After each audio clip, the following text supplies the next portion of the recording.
টুকলু খাবি আয়, বিরক্ত লেগে যায়। ছেলেদের ওরকম কোনো সমস্যা নেই, তুমি তো যে জামাটা পরে বাজার যাও সেইটা পরেই বিয়ে বাড়ি যাও, তোমার আর কিসের সমস্যা?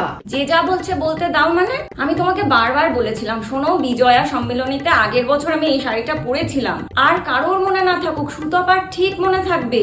যথারীতি বলছে কি গো বর কি নতুন শাড়ি কিনে দেয়নি, পুরোনোটাই পরে এসছো। দেখলো তো আমার প্রেস্টিজটা কোথায় নামিয়ে দিলে তুমি, দেখলে? নিজের কয়েকটা টাকা বাঁচাতে গিয়ে আমার মুখে চুনকালি মাখালো।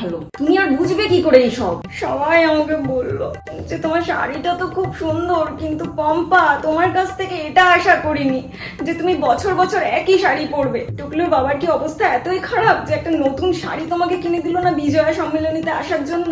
এই তুমি আর রুটি নেবে নাকি দেখে যাও। আমি বারবার জিজ্ঞেস করতে পারবো না। না আমি আজকে রাতে খাবো না গো, আমার পেট ভরে গেছে। সুতপা আমাকে এত কথা শুনিয়েছে আমার পেট ভরে গেছে। বলে কিনা আমার শাড়িটা সেম, আমি রিপিট করছি শাড়ি, করছি তো করছি। আলিয়া ভাট, ক্যাটরিনা কাইফ ওরাও তো রিপিট করে, না হয় আমি একটু করেইছি। ওফ, পান্তুয়ার মা আবার কি বলছে ফোন করে? আমার এখন কারোর সঙ্গে কথা বলার মুড নেই, পুরো মুডটাই অফ করে দিয়েছে সুতপা। পান্তুয়ার মাও কি আমাকে এটাই বলবে যে কি গো পম্পা তুমি শুনলাম একই শাড়ি পরে গেছো? এই শোনো না, আমার কেমন গা গুলাচ্ছে, একটা অ্যাভোমিন দাও।